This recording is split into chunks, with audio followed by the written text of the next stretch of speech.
Dadamni o'zi katta rassom bo'lganlar. Bizga o'tganda qani milliondan biri o'sib qolganda 1973-yil 4 yoshimdan chizish boshlaganman. Endi men o'qimaganman, lekin shu dadamni ishini davom ettiraman deb ishga ko'proq mehr berdim.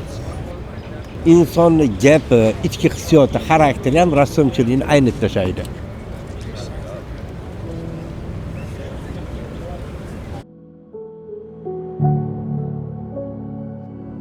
Odam o'ziga o'zi motivatsiya berish kerak.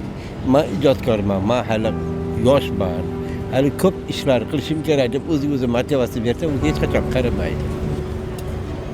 Faqat oldinga intilish kerak. Har qanday vaziyatda, sovuq bo'ladi, issiq bo'ladi. Tanqid yo'q joyda o'sish hech qachon olmaydi.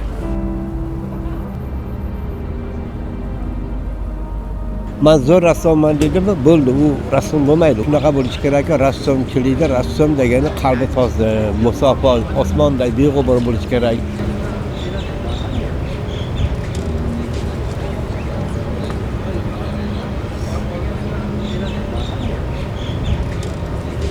Rassomchilik beg'uborlik.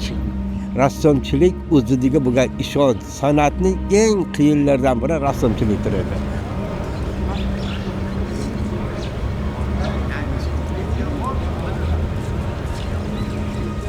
Nima uchun men o'zimdagi ishonchni yo'qotib qo'ydim? Nima uchun men chiza olmayapman? Qandaydir qo'lingiz qalamgan bor, mayda-da. Ilhom degan narsa beg'ubor joyda bo'ladi. G'alamis joyda bo'lmaydi.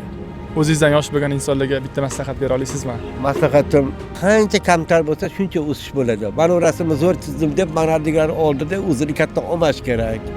Maqtanmash kerak. Maqtandimi, bilingki, undan rassom hech qachon chiqmaydi. Odamlarni xafa qilish emas, xursand qilish holatini ko'proq yaxshi ko'raman. Shuning uchun karikaturani tanlaganman. Rahmat kattakon. Sog' bo'ling, salomat bo'ling, kam bo'ling.